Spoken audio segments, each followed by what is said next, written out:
Welcome back to the Health Longevity Secrets Show, and I'm Dr. Robert Lufkin. Not that long ago, tobacco was one of the leading causes of death.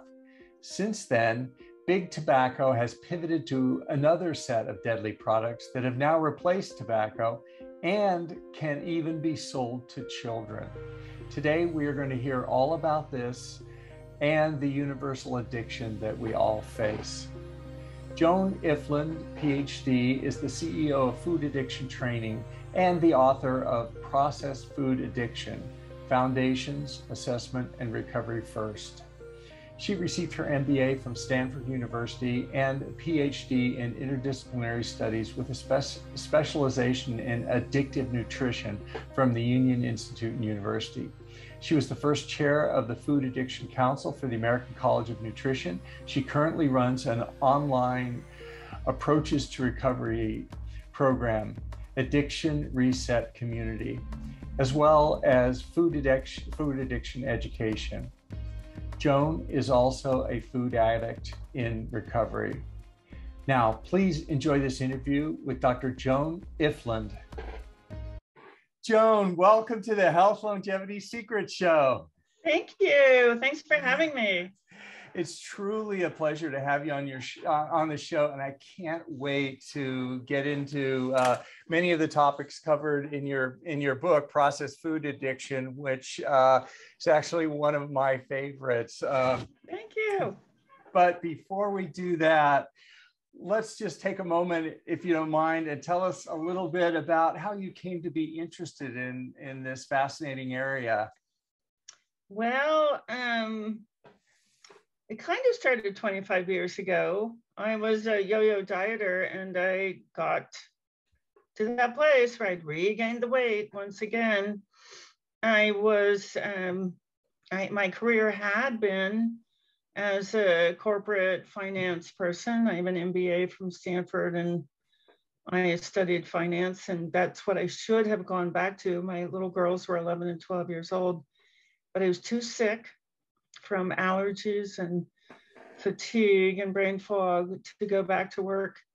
And then I was doing this yo-yo dieting, and I had a miserable personality.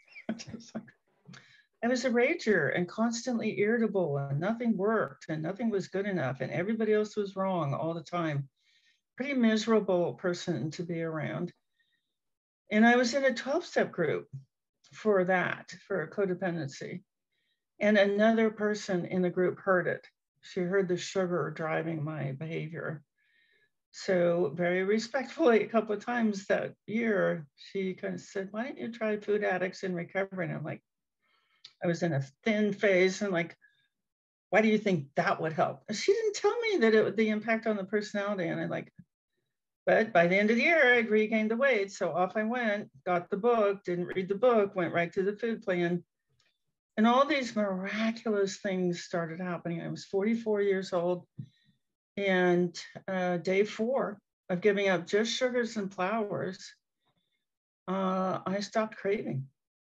My earliest childhood memory is of manipulating an adult into giving me an ice cream. And that is my earliest memory. So I had cravings my entire life. I didn't know you couldn't have cravings. I didn't know that it was possible not to think about food all the time. But it stopped January 4th, 1996. And the brain fog lifted that day. And I didn't know that brain fog had crept in over those years, but I sure did notice when it was gone. And the fatigue lifted. Like, I was waking up tired. I thought, oh, this must just be what happens when you have children. I was never not tired. And it stopped. And it was 4 days. And then within a week, the allergies, like, that's what had kept me from going back to work. It's just my eyes and my nose were streaming all the time. And the medications gave me a headache, so I couldn't use them. And then a lifelong sinus infection cleared up. But it was in the 3rd week that I adopted this as a career. I can tell you where I was standing in my kitchen. And I realized I hadn't yelled at anybody in 3 weeks. 3 weeks, I hadn't yelled at anybody, screamed at anybody, raged at anybody. And I thought, oh, that has got to have something to do with the food. Because that was why I was in that 12-step group. I was mad all the time. I did 10 years of personal therapy. Yeah, I did have a rotten childhood with two very, very angry, volatile, sometimes violent parents. And I didn't want to be that person for my kids, but there I was, occasionally just flying off the handle. So I did go to the support group, and I did ask, do people become less irritable on this food plan? And 20 heads. Oh, yeah, that's pretty normal. Well, dang, why doesn't everybody know this? So I started immediately. My little girls were in a little girls' school, and I made my first handout. I thought, this, everybody's got to know this. And I said to my family, with the help of my therapist, I'm not going to buy you these foods, but I'll give you all of these foods that you want. So these were unprocessed foods, and these were processed foods. And they sat down, we all sat down together. They circled all the foods they like from the unprocessed list. And we got all the processed foods out of the house. Those two little girls lost weight. My husband at the time lost weight. We stopped fighting. I know my husband was interviewed by PBS about all this. And that was the first thing he brought up. The girls stopped fighting with each other. We stopped fighting with them, and we stopped fighting with each other. So I adopted this as a career. I didn't understand what it meant to have an addiction. So I just thought, oh, I'm going to go around to the other moms at school. I mean, my girls, they lost the weight, their grades came up, they were able to focus on their homework. They became very popular because they had this really even, cheerful disposition. They got elected to all the offices in their little high school. And I just thought, this is not fair. The other moms need to know that their children can also pop out of brain fog and be able to focus. Nobody did it. I gave them all the handout. Nobody did it. Today, fast forward 25, I mean, in those years, I've written a popular book, and I've done a PhD program in addictive nutrition. I've written a textbook for the field, and I tried a prepared meal company. And now, of course, as you know, I run online services for training. Anybody can be a food addiction recovery manager in our organization. And we're all online, and we are all over the world. So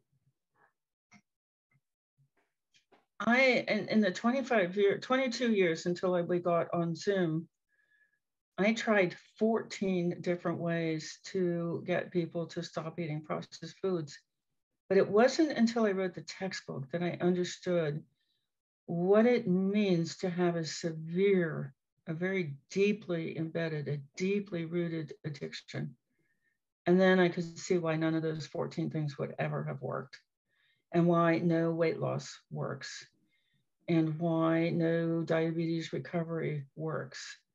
It is because people are fighting a hidden, very deeply rooted addiction. The brain is working in a very specific way to control behavior to get those addictive substances.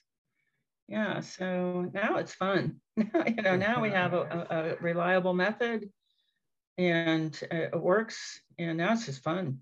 People are popping out of diseases that they've been told are not curable. It just happens every day, all day long. And when you get the processed foods out, and then you get into a really kind, compassionate, caring community, and the stress goes out of your body, it's just really fun. Yeah, there's so many things that our audience would love to hear about. Maybe we could start off. Could you speak a little bit about addiction, just the basics? What is addiction? And then we'll sort of apply that looking at processed foods, but okay, maybe good. Just an intro to addiction. Super, good idea. So what is an addiction? An addiction happens when the reward centers in the brain are taught, they're taught through repeat exposure to a substance that artificially causes those brain cells to release a lot of addictive neurotransmitter, which we experience as cravings. So you ingest, you either smoke a cigarette, or you take a drink, or you shoot heroin, or smoke marijuana, meth, cocaine. You ingest the substance, and that artificially stimulates a reward brain cell to flood the brain with this pleasurable neurotransmitter. Dopamine, opiate, serotonin, cannabinoid. Your brain has pleasurable pathways in it. Whoever made our brains made them to create pleasure for us. So you ingest a substance, or you somehow consume a substance that artificially stimulates those brain cells to release a flood. And you're like, wow, I like this, woo! And you want to do it again. Well, what happens, the way the brain works, is when you do that substance, your brain imprints everything around you in that moment. And everything around you, the people, the place, the time of day, the time of year, become what are called associative cues, associative triggers. And so, you and I sit down in a coffee shop, and we have a really big, ooey gooey middle of the afternoon tea treat. My brain will then associate you with that piece of pie or piece of cake or ice cream or any of the other highly addictive foods. So when I see you again, I really look forward to seeing you, because you're going to give me a dopamine rush by association. Because my brain, oh yeah, I know that guy. Remember what we ate with him? Oh, it was so fun.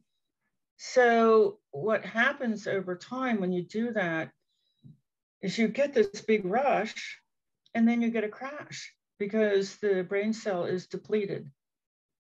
It releases all that dopamine, and then it's depleted. It's tired. It can't do anymore. And you feel bad, because you feel terrible because you don't have any dopamine in your head.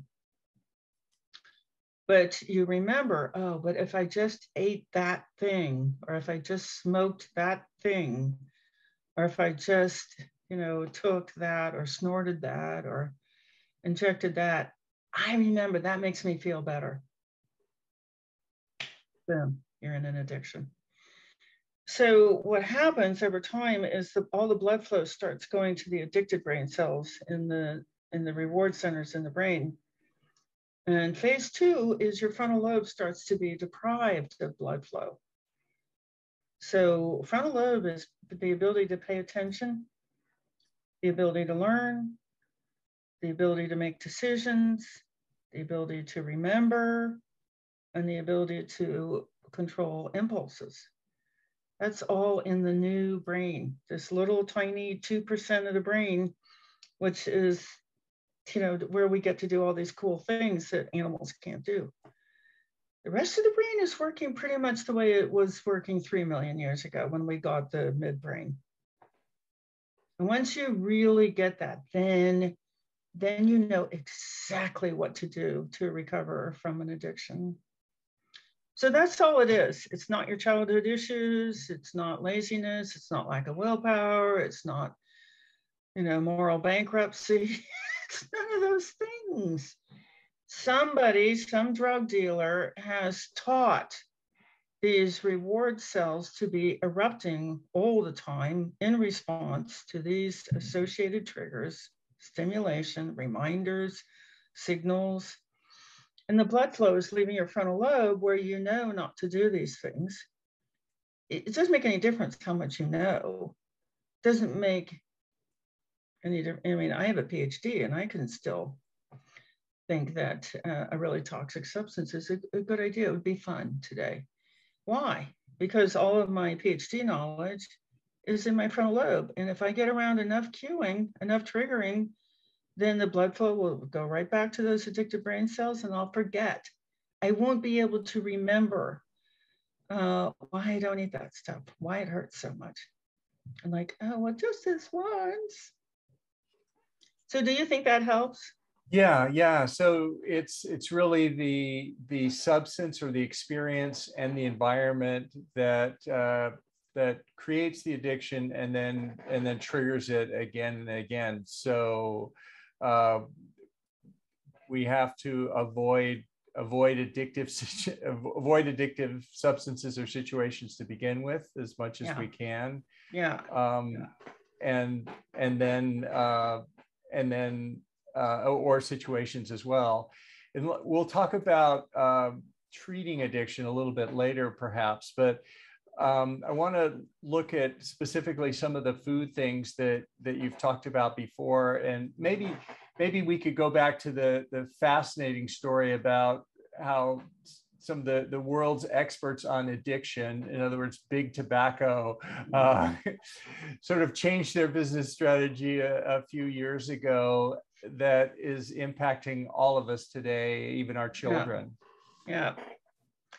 Well, I hope that everyone who's listening to this in the next 5 minutes will feel a tremendous burden of guilt and shame lift from their shoulders. So I have this MBA from Stanford. Yes, it's 47 years old, but I'm very, very interested in business models. I grew up, my dad was a biochemist executive with a consumer goods corporation. And so I've always lived in a corporate household. I married a business school classmate. Both my daughters have MBAs. And we're very interested in business models. So everybody, I think, knows the story of big tobacco. They finally were brought under control in the courts. They were finally convicted of false advertising with the low tar cigarettes. And for many, many years, I thought, oh, they just needed a new business. So they slithered over to processed foods. We had plenty of evidence, even starting in the 1960s, that sugar is highly addictive. And the first foray, you see a tobacco company buying Hawaiian Punch and starting to addict small children to sugar. So yes, the tobacco companies started losing in courts, lots of billions of dollars, and they needed a new market. So sure, they did. They slithered over to processed foods. And in the mid 1980s, they bought Kraft, Nabisco, and General Foods in 3 years. Bing, bing, bing. Bing, bing, bing. Suddenly, tobacco controlled over 10% of every food purchase in the United States. 3 years. Wow. But when I went back and looked at it more closely, I saw two other things happening in that period. One, high fructose corn syrup came on the market and they had a cheap sweetener. So before that, they were relying on another group of drug dealers, the sugar cartel in Florida. And they would have, their addiction business model wouldn't have worked because the substances have to be cheap. The other thing that happened in the mid-1980s is a Harvard nutrition researcher who was writing research reports in collaboration with the sugar industry about heart disease. He got himself in charge of the dietary guidelines. So this is so in this incredibly abrupt change, you go from the federal government just hitting the ground, prosecuting these tobacco industries, and you do this like unbelievable surreal flip to there's the federal government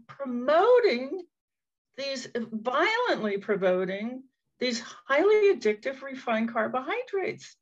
So when you look at the bottom row of the first pyramid, it's all sugar and flour and potatoes. So those tobacco executives must have like can't believe my eyes. And they all ran over and bought the big players in processed food production. And what did they do? They immediately applied the addiction business practices that they had developed in tobacco to processed foods. And it's very specific. It's a highly defined business model. And I call it the 5 A's, and I have published on this. It is, first of all, you hide addictive substances in the products. So we all know now with horror that they extracted and concentrated nicotine and put it into cigarettes to make them more addictive. When they got a hold of processed foods, they hired this guy, Howie Moskowitz, who had a PhD from Harvard in experimental psychology marketing. And he developed a method to put as much sugar, fat, salt into products, every processed food product, to the maximum, to the point where the consumer wouldn't like it anymore. So products that had never had sugar in them suddenly had sugar in them, like pasta sauce. It's just really hard to imagine that there could be a person like that, especially when you see how deeply addictive, how much those substances alter brain function. But anyway, Howie Moskowitz did it. He's now worth $45 million from corporation consulting fees. It's unimaginable. So, okay, so addictive product formulation is the first A. The next one is advertising, because of what we just talked about with the associative cueing. Now your brain has had some sugar or a flour or gluten or excessive salt or dairy or processed fats or some kind of sweetener, caffeine, food additives. And now it associates that with, well, I ate it at school, so now school's a trigger. I ate it in the kitchen, now the kitchen's a trigger. I ate it in every room of my house. My whole house is now a massive trigger. I ate it in my car. My car is now a trigger. And people are just walking around with their brains flooded with cravings, these craving neurotransmitters. Okay, so advertising, you know, they ramped up the number of Saturday morning commercials to children from about 150 already in 1985. Within 7 years, it was 550. And Nickelodeon took those this is Pavlovian conditioning of children's reward centers. They carried those commercials to 65 million American households. And within 10 years, the obesity rate among children had increased by 50%, from 10% to 15%. And then you started to see these epidemics of fatty liver and asthma and high blood pressure and diabetes in children. Duh. So advertising and then availability, you know, as they were forced to take out the cigarette vending machines, they just replaced them with snack and soda machines. And you saw gas stations change to processed food outlets, and you saw the big box grocery stores. Big volumes of food are very triggering. It's just the landscape changed, blanketed with these fast food outlets, and shopping malls are just saturated with the smell of these you know, highly toxic but very addictive foods. Okay, so availability, young age of onset, you know, they went for the smallest children, the toddlers. They had tried to get to 10-year-old boys with cigarettes. The Joe Cool cartoon was aimed at 10-year-old boys. They were stopped from doing that, but nobody's ever stopped them from marketing sugar to very, very small children. And then affordability. So that's why the introduction of high fructose corn syrup was so crucial to the whole business model. I really feel like that burst the dam. Once they saw they had a very, very cheap sweetener, and they didn't care And so high fructose corn syrup converts to fat 2.5 times more effectively than sugar. So like the head of Coca-Cola, Roberto Goitis, I think is how you pronounce his name. He gets this information. They do the research inside Coke. And they see that high fructose corn syrup converts to fat 2.5 times more readily than sugar. What does he do? He takes the sugar out of Cokes, he replaces it with high fructose corn syrup and doubles his advertising budget. And within a couple of years, the soda drinking belt, which is called the Bible Belt, becomes the obesity belt.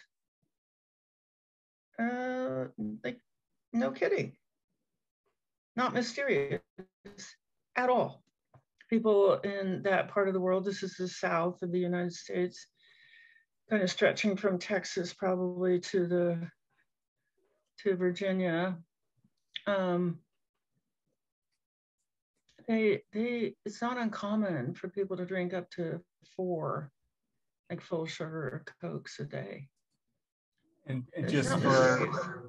just for reference, the American Heart Association recommends a maximum dose of sugar for 18-year-olds and under, which is less than 1 Coke a day, is the maximum safe dose of sugar. So 4 Cokes a day is huge. And really, there is no safe dose of sugar. Like there's no safe dose of cigarettes. Yeah. So you see, it's the same business model. You know, tobacco finally did get kicked off the board of the American Lung Association finally a while. And now all those people, they, you know, it's the same business model. Compromise the nonprofit. It just same business model. Some of our listeners, our audience is probably wondering the difference between addiction. They say, well, I get it, you know, sugar's bad for me. I'm addicted to it. How about other things that bring me pleasure?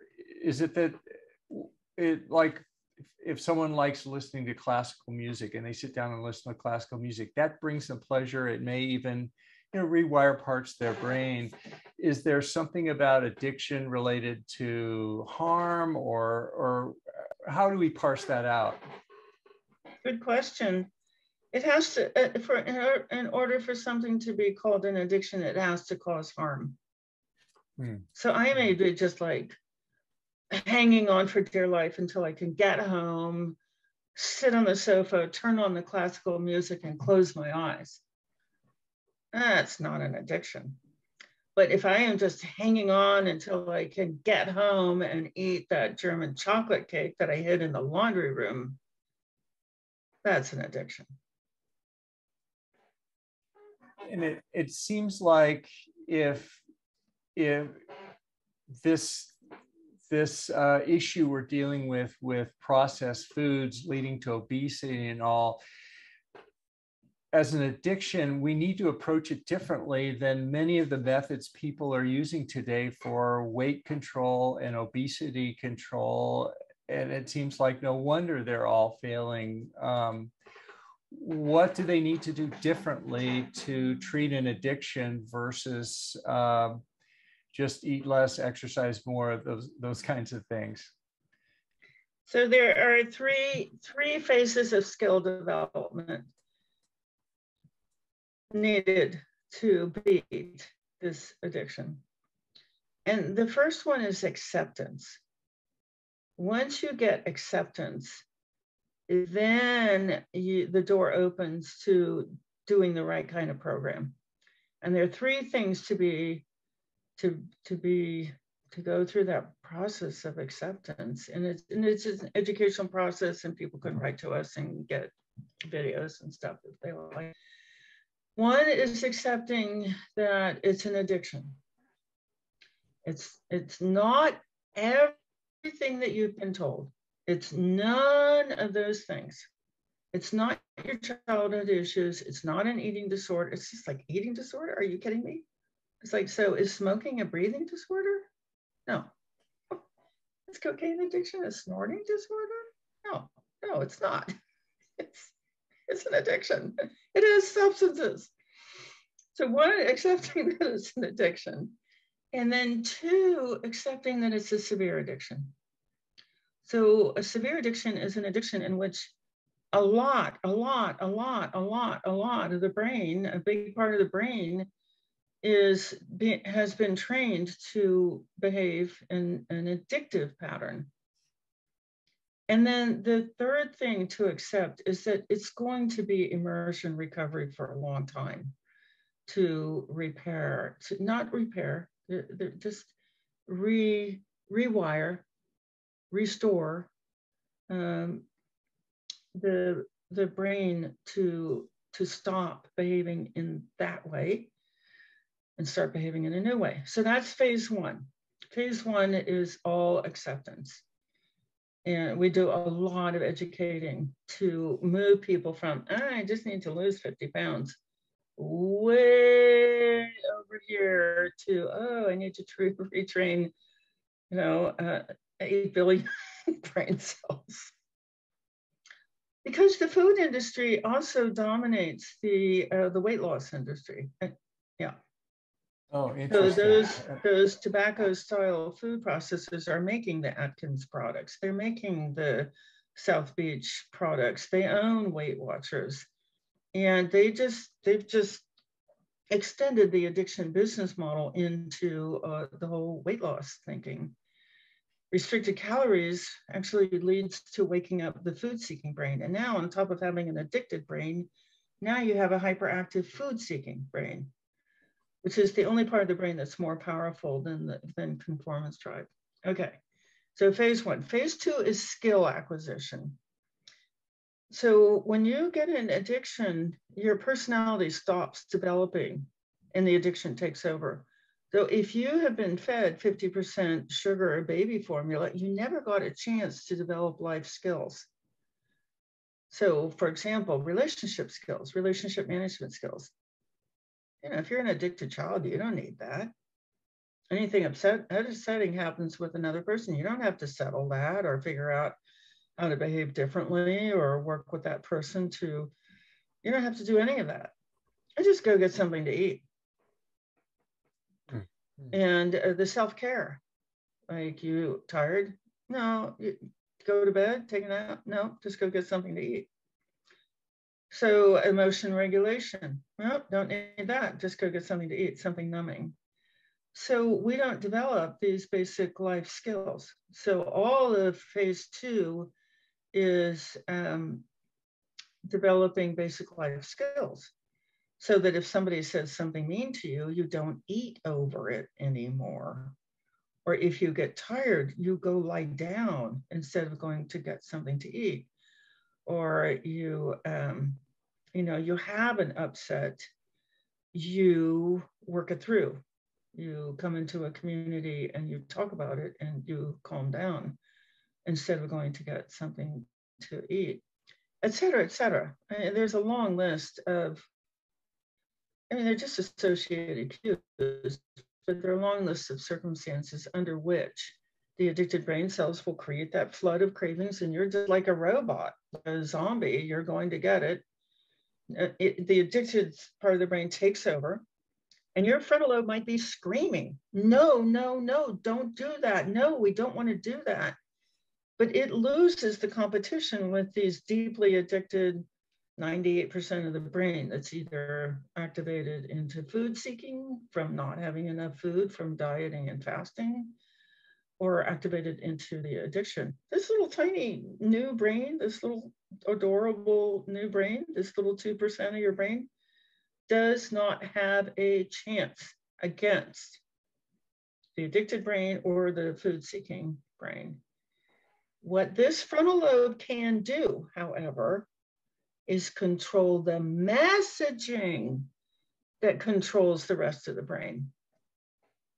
Mm-hmm. And then that whole cue management, the whole cue load management, we teach that every second of every day. And we're the only ones who are doing that. And it's the key. And once you control the messaging, then if you can stop the messaging from reaching your brain and replace it. So that's what we're doing in our 15 hours a day of live programming. We're replacing that stressful, addicted, negative, self-loathing, self-hatred talk inside the brain with kindness. And that keeps those addicted cells from erupting and controlling behavior. And we're doing that through conformance drive. Yeah. Before I want to get into your particular program because it is so effective. Before we do that, there was one other point that I've heard you speak about, the challenges of treating addictions and how some programs use the technique, whether it's addiction to alcohol or addiction to drugs, where instead of getting rid of the addiction, they substitute things, and they often substitute sugar addiction for that. I thought that was an interesting process. Could you speak to that a little bit? Yes. So that's another part of this phase 2 of skill acquisition, is you're learning to live in a healthy body. So every other, it just occurred to me in the last couple of months, every other addiction recovery program out there is not actually helping their members recover from addiction. They are transferring their members to substances that appear to be less harmful, i.e. processed foods. So if you go to an AA meeting, so that, you know, there's cookies just stacked up everywhere, and the coffee machine is on, and people used to smoke in there. We're the only recovery community that is actually creating a structure where those brain cells can stop craving. Yeah, maybe talk a little bit about your program, and it is available, to be clear, it's available internationally online, so anyone can access this anywhere. Anywhere you can have an internet connection now, you can get top quality, appropriate, good match, effective treatment. Yeah. Now. And what's the approach there? What would guests experience in that program? Okay. So do you mind if I just do the third phase before? Oh, I'm sorry. I beg your pardon. I interrupted. Yeah, because this is really fun. The people come into our program all the time now we're really trying to get people in their 20s before they just suffer so incredibly for their whole lives. But people come into our program in their 50s, 60s, 70s. We've had people in their 80s come in, and they are just devastated. I've wasted 50 years of my life. We're like, no, you haven't. You've been in training so that you can come in here, and now you know how to help the next person. You couldn't help that next person without those 50. Anyway, we make it fun. So the point is that we now get to lead an extraordinary life because we have something to contrast it with. This is a fully fulfilled, purposeful, enjoyable life. This is Maslow's work. And there are 10 things that define, according to these researchers, a fully fulfilled life. And it's things like moments of expansion, where you just have this brand new awareness. It's constant gratitude. It's knowing right from wrong and being able to act on it. It's having a humanitarian approach to the world. It's a list of 10 things. And we have a video on this if anybody wants a video. And that's the reward. We can link to it in the show notes. Yeah, for that. That's the reward. So I feel like I have a life that is so full. It's so fun. I'm so happy every day. I process emotions readily, and I would not have been able to have this incredibly high quality of life if I hadn't suffered so deeply for those first 44 years. So that's phase 3, where you get The skill acquisition is how to have an extraordinary life. And it's a very level playing field. Everybody on the planet only has one thing that makes any difference, and that's today. And we now, because of how much we've suffered, we now can gain a skill set in having this really extraordinary, fulfilling life. Okay, so that's the end of that. Yeah, before we talk about the program, a question just came up, if that's okay. Sure. Yeah. Just thinking about everything you've said, that processed foods are harmful. I think we would all recognize the dangers there. And we recognize the fact that most people today consume processed foods, at least as some part of their diet. Most people do. 67% of Americans, 60% of the calories consumed by Americans are processed. And from the 2015 study, 87% of Americans were metabolically unhealthy, as evidenced by fat or different things. Just connect the dots. 25% of people worldwide, adults, have fatty liver disease. And these are all tied to food choices, which are tied to processed foods. So it seems like, at least at some level, there's a lot of damage being done. And presumably there's a lot of addiction in many, if not most, of these people with processed foods. So the question becomes, how can we deal with this at scale? I mean, an intensive program is wonderful and it's very successful, but it requires a lot of, it's intensive. How can we ever hope to reach all these people with something that is scalable? Or what are your thoughts about that? Yeah, this has kept me awake for 25 years.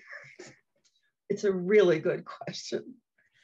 I think we have an answer. I think we do.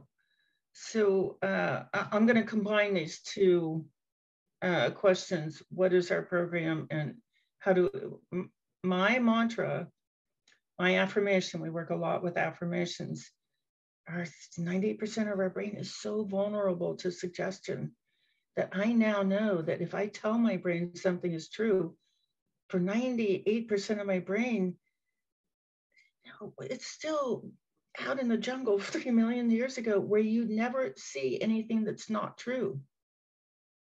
98% of the brain does not know how to evaluate whether something's true or not. It's only this little tiny, adorable, fun 2% of the brain can evaluate that's not true. The other 98% of the brain is, oh, we see it, it's true. We need to file that and act on it, which is, of course, the devastation of screens. Okay. So the fix is to change the messaging. Once you know that 98% of your brain is going to just pull something in and act on it, it's like, just think of that 98% of the brain as a massive filing system. And which drawer gets opened, in other words, which blueprint are we going to follow today, is determined by cues, by triggers, by messaging in the environment. The brain, 98% of the brain looks at that and says, oh, I know what that is. I know that person. And I know what we did with them last time. So I'm going to open that drawer.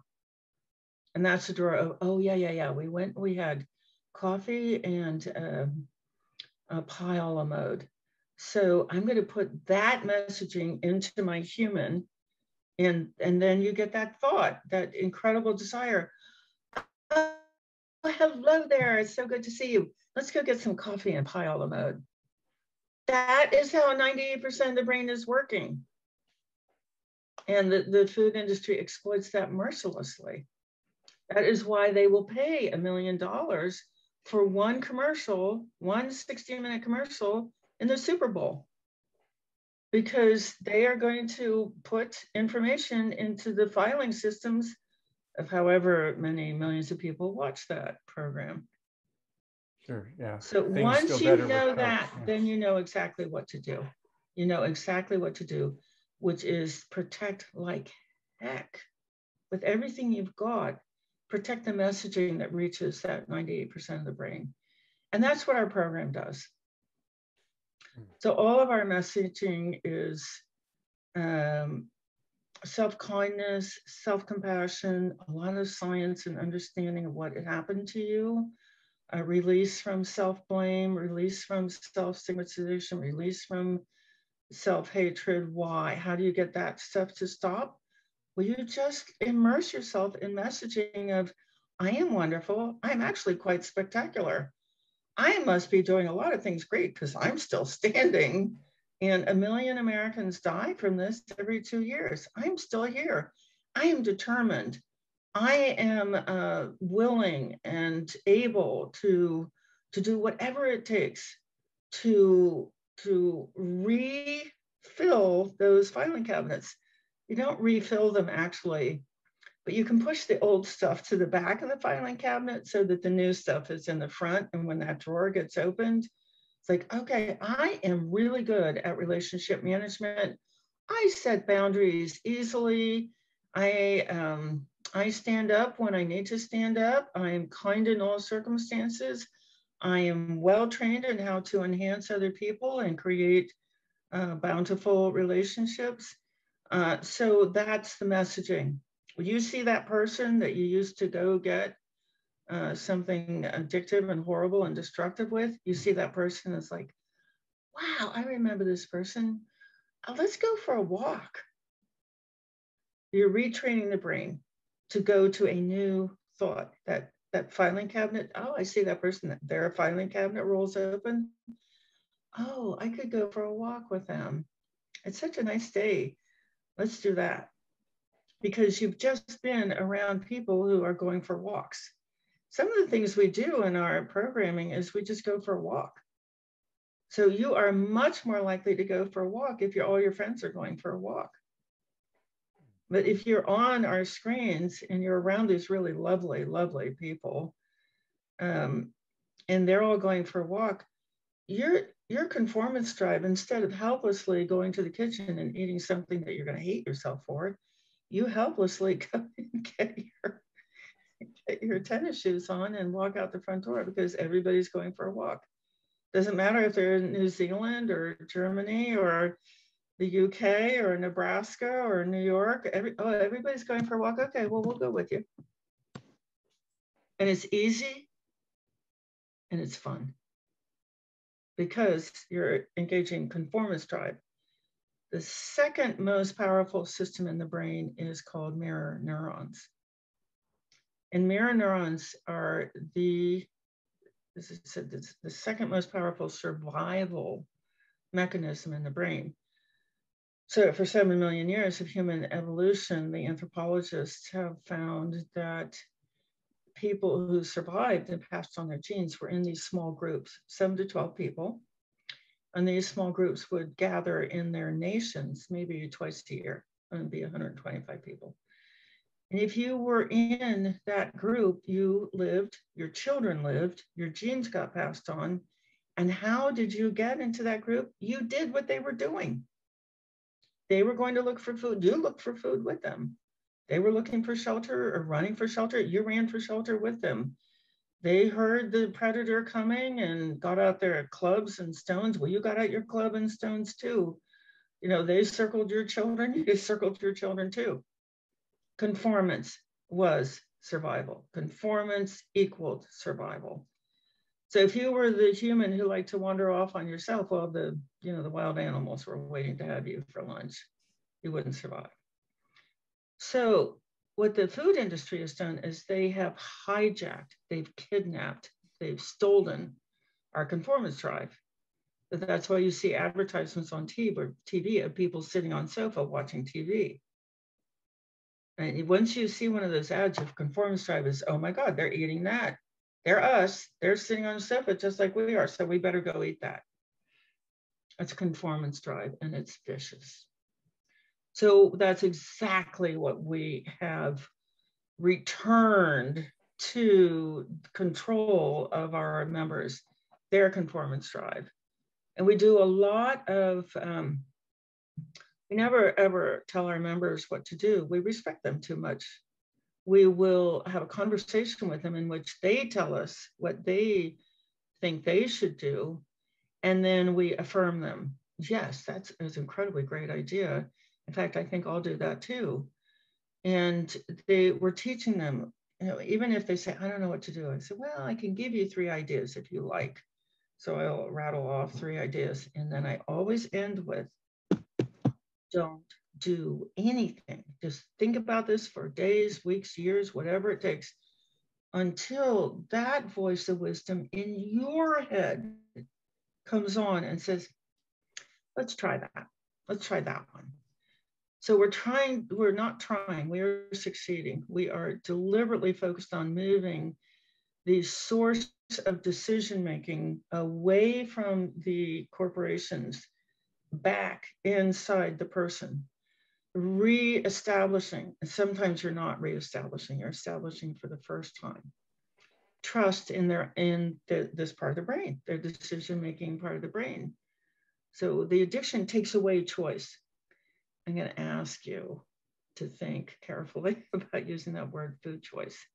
Nobody's making a food choice. Nobody is making a food choice. Nobody is doing this to themselves. They're not. The addiction is controlling their behavior, and the addiction doesn't allow choice. It pulls the blood supply away from the choice center. The choice brain cells are just like, they're starving.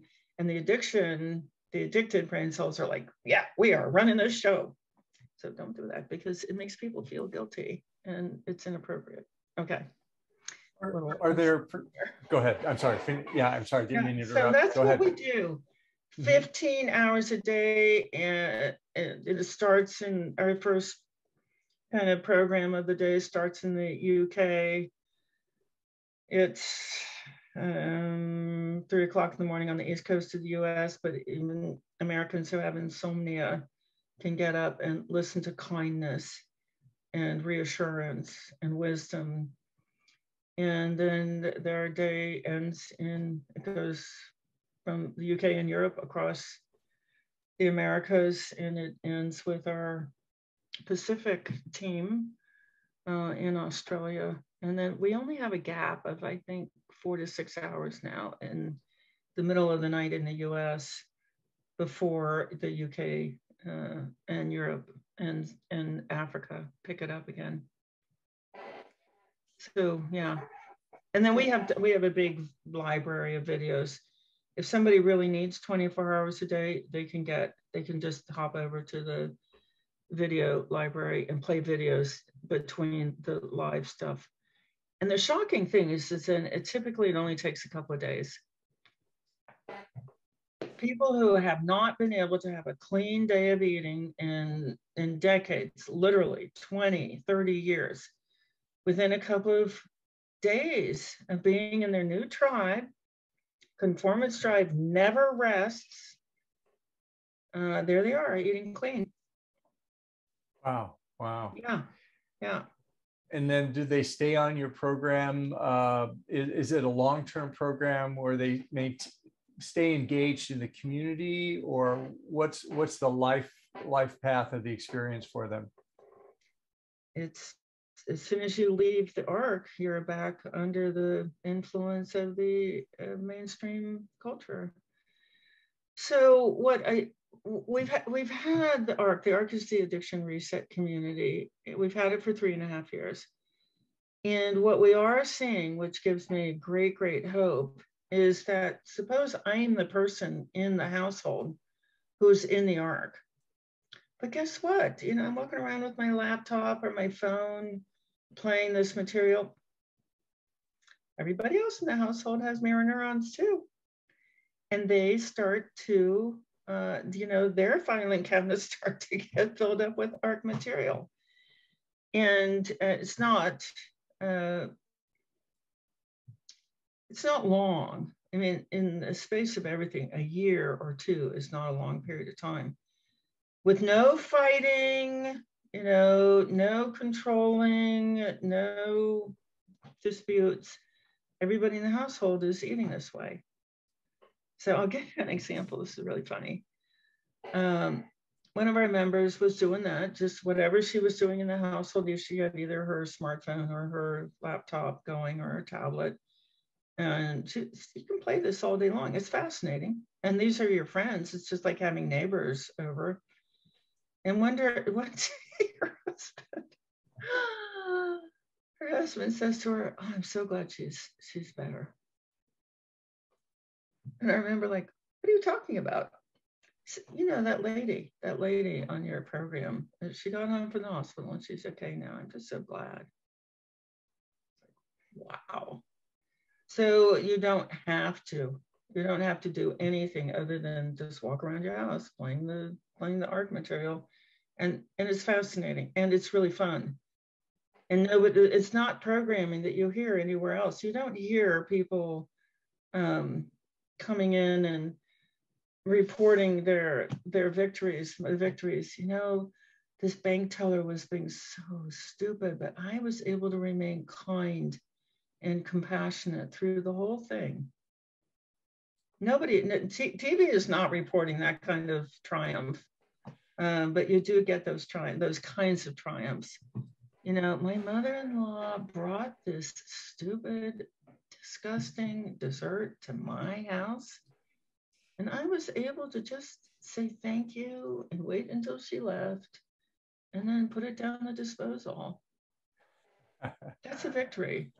Calm in all circumstances. So she didn't let the mother-in-law trigger her into a lapse and trigger her into hurting herself.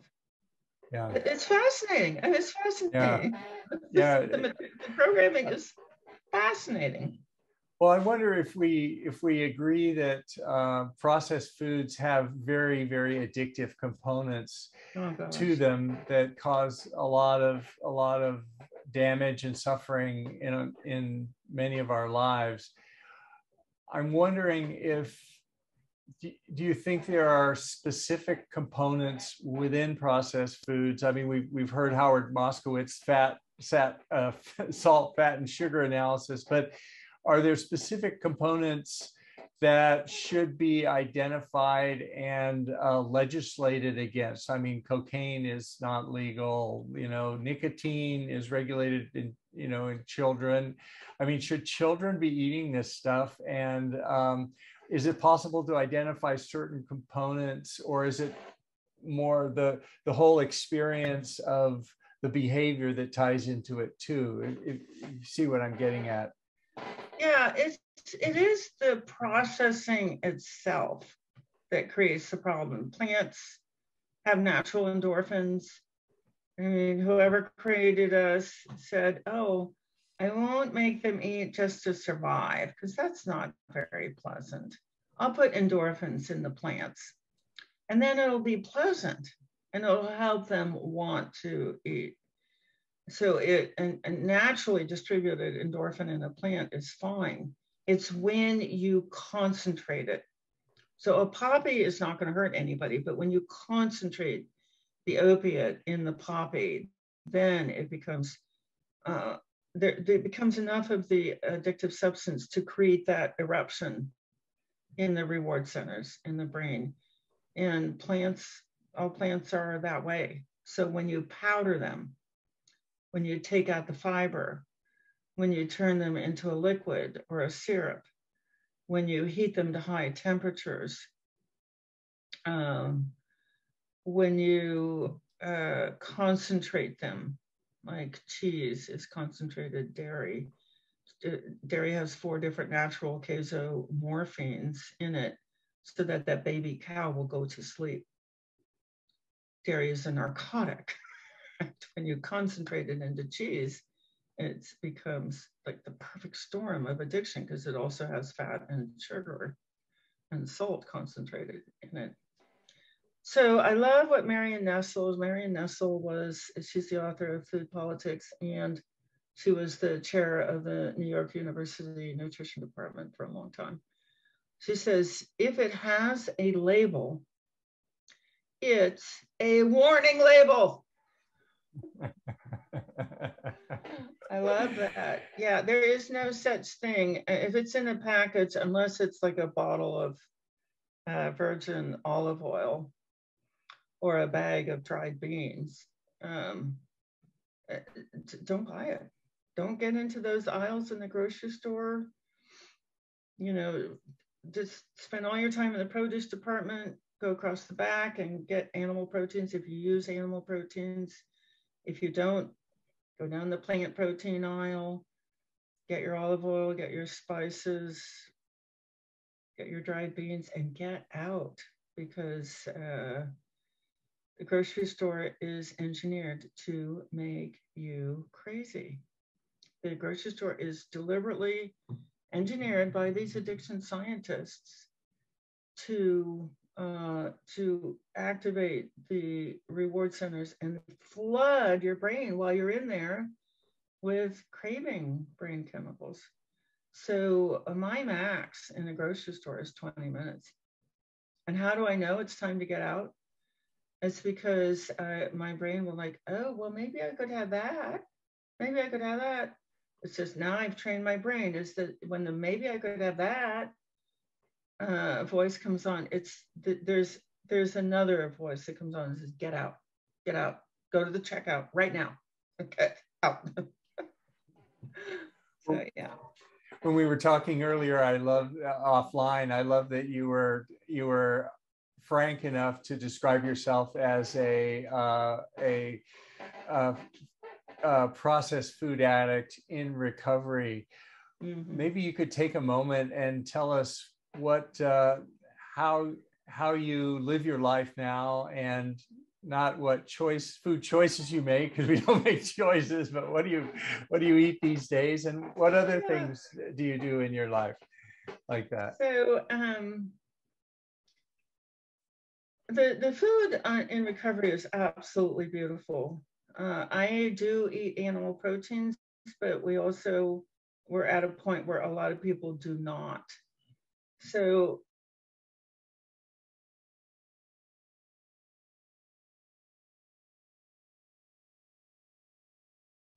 method. You know, Monday is beef day, and Tuesday is pork day, and Wednesday is lamb day, and we have the chicken, turkey, fish, shellfish, and then repeat something. So that I've learned is that I don't do well on beef, and I don't do well on pork, and I don't really do well on lamb. I do go okay on chicken, turkey, fish, shellfish, and the plant proteins. So how did I learn that? Is because I just put myself through a couple of months of eating a particular protein on Monday and a different one on Tuesday. And I started to realize, you know, Monday, I don't feel too good. I feel depressed. And on Tuesdays, I feel really anxious. So I'm not going to eat beef and I'm not going to eat pork anymore. And on my shrimp day, I break out. So I'm not going to eat shrimp anymore either. And you can do that with vegetables, and you can do that. We only eat low sugar fruits. And then you can do that with starches. Like a lot of people are trying to go carb free that don't need to. You can eat a winter squash or green peas without getting the cravings, loss of control. Fats are another thing to rotate. So I eat a food plan that nobody else on the planet would eat. I don't eat the nightshades. I got asthma during childhood from living in this very stressful processed food home. So I also don't eat citrus and I don't eat nightshade. It just so happens that the whole gourd family will give me an asthma attack. So it's highly individualistic. My opinion, and I could get really attacked for this, but I can defend it, is that nobody can tell you what to eat. Yes, I can give you a list of the excluded foods, and I can give you the science. I have a whole chapter in the textbook, all the science, 250 citations as to what these drugs being marketed as food do to us. So I can give you that list, I can give you that chapter, I can give you all the evidence, but I can't tell you when it's time to give one of those up. That has to come from your own voice of wisdom. You know, I'm ready to try giving up something. It has to be totally under control of the individual. Because if you tell somebody to do something, their first instinct is going to be to rebel against it. It's like, don't do that. Don't tell people what to do. If they want some ideas, usually they know already what they want to do. Give them all the encouragement, identify the strengths they have to make that change in their life. And then remind them to go slowly. The slower you go, the further you get. Slow and steady wins the race. Yeah. So we teach that food rotation method, and we're listening as people are discovering what works for them and then reinforcing that. The plant proteins are beans, including lentils and green peas, and amaranth and quinoa and buckwheat. So there are 4 plant protein families. And if you do them on a 4-day rotation, the other thing is you're giving your body a rest from each one for 4 days so that you don't develop a new allergy from repeat use. Like I gave myself an allergy to eggs because I just like, oh, I love eggs. I'm going to eat eggs all the time. And sure enough, 20 years later, I can't eat them anymore. So rotating also gives your body a rest from each food group for 4 days so that you don't develop an allergy like I did. Do you use fasting at all in your diet plan? So this is the other thing. This is why this addiction is so devastating and why people blame themselves so viciously is that you heard me say conformance drive is the second most powerful system in the brain. Food seeking is the first. And why? Because there's a very specific circumstance under which conformance drive is not the right survival technique. And that is when there's a famine. When there's a famine, if you find food, you don't want the rest of your tribe to be with you. You're going to eat all that food as fast as you possibly can and then go and run and hide because the predators, they know you're there and they're getting closer and closer to finding you as you rapidly eat this food as fast as you can so that you can get out of there. And also so that no other tribe member finds you eating all this food and not sharing it. So when does the food-seeking brain, this is the reptilian brain, this is the 7 million-year-old part of the brain, what activates it? When does that part of the brain get control of your behavior? Well, when you haven't had enough to eat. And that's dieting. That's restricted calorie dieting and fasting. So on top of having the addiction, now you have, so the American Psychiatric Association has identified this as binging. It's a binge eating disorder. It's not. It's an awoken food seeking disorder. So fasting is very, very dangerous for somebody with a history of addiction. Why? Because fasting artificially releases dopamine. Whoever made us just is incredibly compassionate because basically, if you're going to starve to death, your brain will release dopamine so it doesn't hurt quite so bad. And that is the last thing you want a person with a history of addiction to be experiencing, any kind of intense or abnormal release of any of those craving neurotransmitters. No way. It's why being in community is so safe and valuable. Because when you come into community, you actually get a release of oxytocin.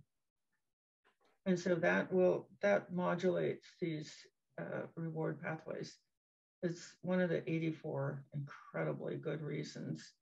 I'm just making that. It's not 84, it's about 20. Reasons that you have to. I know I never say have to, but I'm saying have to. You have to do this in community. And we know that Zoom works great to deliver that experience of community. It works great. Yeah, community is so powerful there. Well, speaking of community, how can people find out more about your program or reach out to you or follow you on social media, Joan? Okay, so our website is processfoodaddiction.com. Our Facebook group is Food Addiction Education. And I forget, you'll just have to search for us on Twitter and Instagram, because I have really, really good people who help me out with that. So I'm not too familiar with that. We'll include it in the show notes, those as well. Okay, yeah. So processed food addiction has all of our services, but if you just like, dang, I got to get into this community and I got to do this today, just go straight to foodaddictionreset.com. There's a self-quiz on there. You can join the ARC, the Addiction Reset community, right there. There's a button right on the main screen. Just click join the ARC and you'll be taken right into it. Yeah. Well, this has been so great having you with us today, Joan. It certainly opened my eyes about food addiction and all the things that are going on, and I can't wait to learn more about it by accessing your materials and your program as well. But it's been great, and thank you so much. All right. Thanks for having me. Take care. Note, this is not intended to be a substitute for professional medical advice, diagnosis, or treatment. Always seek the advice of your physician or other qualified health provider with any questions you may have. Never disregard professional medical advice or delay in seeking of it because of something you have seen here. If you find this to be of value of you, please hit that like button and subscribe to support the work we do on this channel. Also, we take your suggestions and advice very seriously. Please let us know what you'd like to see on this channel. Thanks for watching, and we'll hope to see you next time.